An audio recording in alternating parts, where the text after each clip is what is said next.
What's up, everyone? Scott the TroutHammer here, and it's that time of the year. We are back at the deadline. It's not the first time I fished this spot this year, it's just the first time I filmed this year. Reason why I come here this time of year is, this is really the concentration spot where all the summer steelhead, all the spring chinook, they all come this way through the Santiam Basin. They're all eventually coming this way anyway to spawn. Pretty much from that line over there, like you'll see that sign right there on the other side of the bank. There's another sign right on the other side of these bushes here. There's a line, imaginary line, but you can't cast past that line. Beyond that, they're protected so they can spawn unperturbed. You also got a fish ladder right over there by the hatchery. Yeah, also had to wait for the water levels to come down. This spot has changed a lot thanks to that flood. I don't know if you guys saw a video of what happened here when the flood began, when they had to open up Foster. It was a nightmare over here. We're finally back targeting some salmon, some steelhead, maybe some trout, depending on how the activity goes, depending on how the bite is. But before we get too far into the video, this is the last video where you guys can qualify for the giveaway of my top 5 favorite trout fishing lures. If you guys want to qualify, you guys need to like this video, subscribe to the channel, and in this video, I'll ask a question, and I want to see you guys answer that in the comments down below. And of course, a thank you to all these wonderful names scrolling up to my right of me. Thank you guys so much for subscribing to the channel. This is the weekend shout outs for all the new subscribers. It means the universe to me. Thank you guys so much for your support. Yep, you saw me. There you go, guys. That's a fish. There you go, guys. That's unreal. Oh, this is such an awesome looking fish. Oh, yeah. All right, guys, check that out. So it is 10 o'clock in the morning. I got a little bit later a start than I wanted to today. Currently about 65 degrees outside too, so it is just nice for a nice warm summer morning. And we pretty much brought everything you can think of for salmon fishing. I did recently switch out all my blue foxes to the sidewash hook just for, less hanging up on the bottom. See how that works out today. And we are still rolling with the quick clips. I am still curious to see how that's gonna work when we actually hook into one.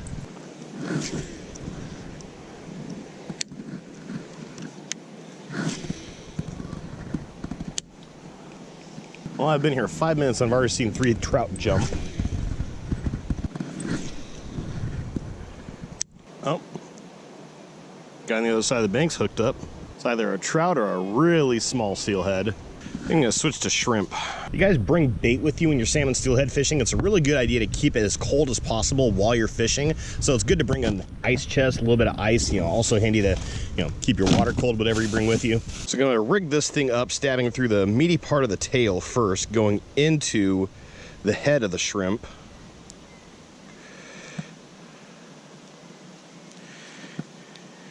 And then I'm gonna use the egg loop to sort of tie that tail on there. And I'm not gonna cinch it tight to like cut through the shrimp, just enough to hold it on. And we are not going very deep with this. You guys recognize this rod. This is my old surf fishing rod. It's the 10'6" medium heavy moderate rod from Fenwick, the Fenwick Eagle. Decided to switch it over to my float fishing rod, and I have a new dedicated surf fishing rod that I'm actually going to show for the first time on the channel here at PK's fishing tournament in a couple weeks. Not going to let that drift too far down. I don't want to fight against the current and just rip that shrimp off after one cast.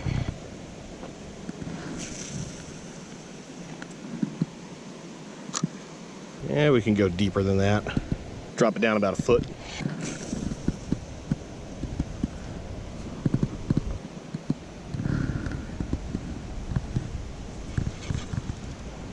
It's always the most frustrating when the wind is blowing down the current.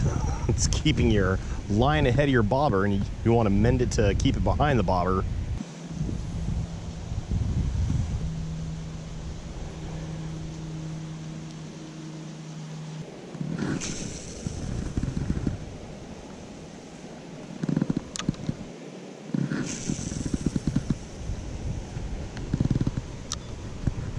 Hey, for once the wind blew the other way and helped me.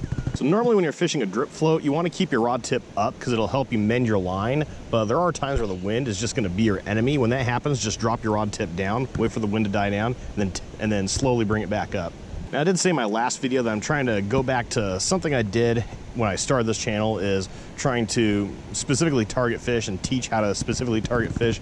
Salmon fishing, that is, especially steelhead fishing, that's a completely different story. Like, I'll just sit here and I'll talk the whole time and try to educate as much as I can, because not always guaranteed you're gonna catch something. With salmon steelhead fishing, it's all about effort. You know, like they say on the Addicted Fishing channel, you can't catch them sitting on the couch. But I've been fishing the shrimp for about 15-20 minutes now, and no activity on that. Probably gonna switch to roe here. Now with roe, you do it much the same way you do with the shrimp that I showed. What you want to do is you want to stab through the skein, that's that thicker, tougher membrane of the eggs, and then bring your egg loop around the ball of roe. You want to get a good even grip on it. And you want to cinch it on there, again, not so tight that you're ripping through the membrane, but also have that hook point exposed so you can properly set the hook on a fish.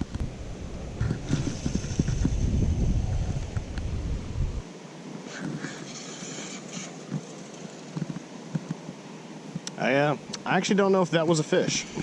Usually when I get bit, it's like, and then it's gone. It's not like boom, boom, boom, boom, boom. That's usually bumping the bottom. But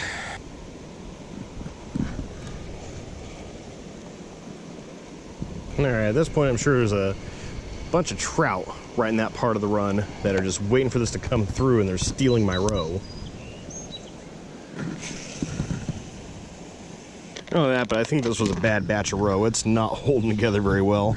You know, whereas with shrimp, you're a lot more likely to get a salmon or steelhead to eat it because they're hungry, because, you know, they see it as something getting in their territory, they want to get rid of it. More so on the hunger side. With roe, it is absolutely a reaction to get a salmon to eat this stuff, because they see it as a competing fish's eggs. They see it as some other fish's hereditary line they don't want to compete with, so they come over and they just swallow it. With salmon, you know, that's more the case with trout and steelhead. They see this as food. Usually the steelhead, they follow the salmon in behind on their runs, and they come through and eat the roe because it's easy food. Okay, that was a bite. That was a tiny bite, though. All right, something's messing with me. I know that's not the bottom because, like I said, I've been here before this year. I fished this spot before, and I know it flooded this year, but I got a good idea of what the bottom is, especially over in that area, that part of the run where I'm fishing this roe. That is not bottom. Yeah, I've only got that drift weight going down about 8 inches. So no way that weight's hitting the bottom. We got 1 to 3 feet all the way across the river right now. I did not bring my bottom drift fishing rig today because, as you can see, the bottom, it is just algae and moss city over here right now. I spend more time cleaning my gear than fishing it. That was a small bit of panic. Like 10 seconds after I cast, the battery died, and I was like, oh no, I don't want to catch fish now. Yeah, that is definitely one advantage this 10.5-foot rod has over the other rods I've used for float fishing, is casting distance. Sucks though, in the time I've been here, I've not seen a single salmon, steelhead, like no activity. Last time I was here, a couple weeks ago, I saw a whole school of 5 steelhead move in right in front of me. There's a trout.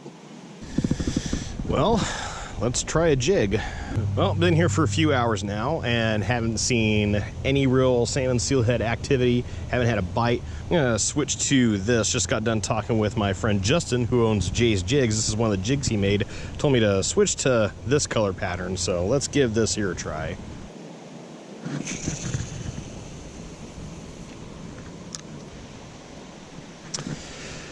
Really?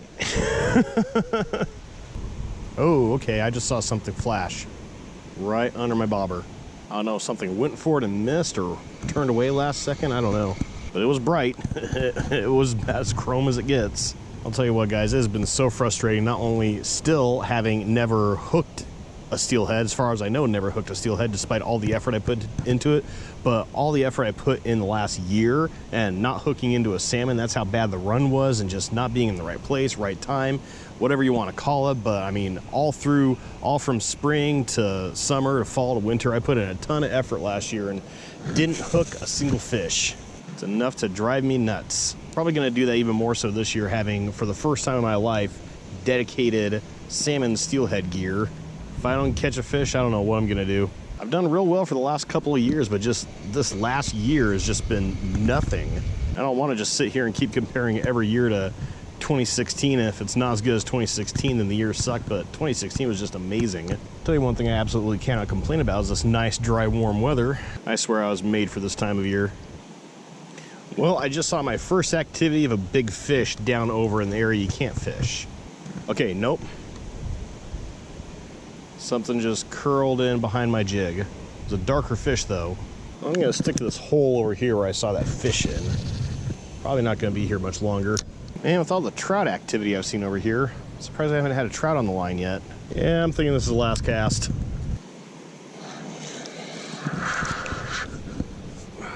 Really? Good.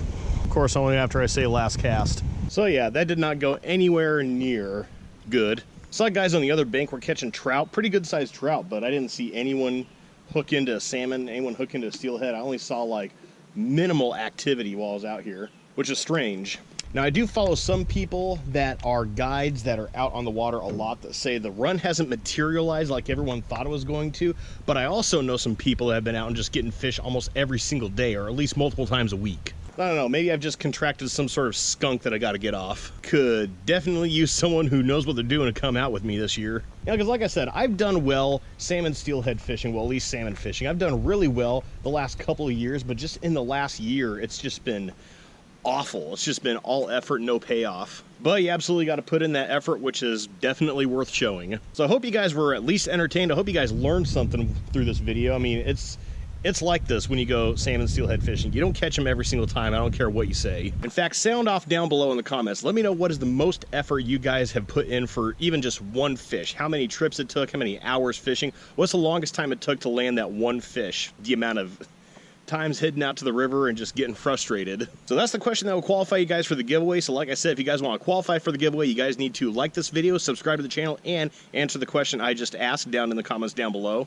As always, also down below, I got links to Instagram, to Facebook, to Patreon, to other ways to support the channel. Patreon, completely up to you guys. I've got my reward tier set really low because my means are really small. For this channel, even $1 goes a long way, and it's an amount that you probably won't even notice leave your bank account. And every cent that comes in through Patreon stays in the channel. It doesn't go in my pocket. It helps to pay for things like gas for travel to further places to get some good fishing in. It helps pay for things like better recording hardware, better editing software, stuff like that. So I'm actually not done fishing today. Like I said in the previous video, I am off to a spot that I have not been to in years, but that's for a later video. And in that video, I'm going to announce the giveaway winner. So like I said, get in on that giveaway. We're gonna head out to that spot. But other than that, until then, thank you guys so much for watching. And as always, tips up, tight lines, and have fun fishing.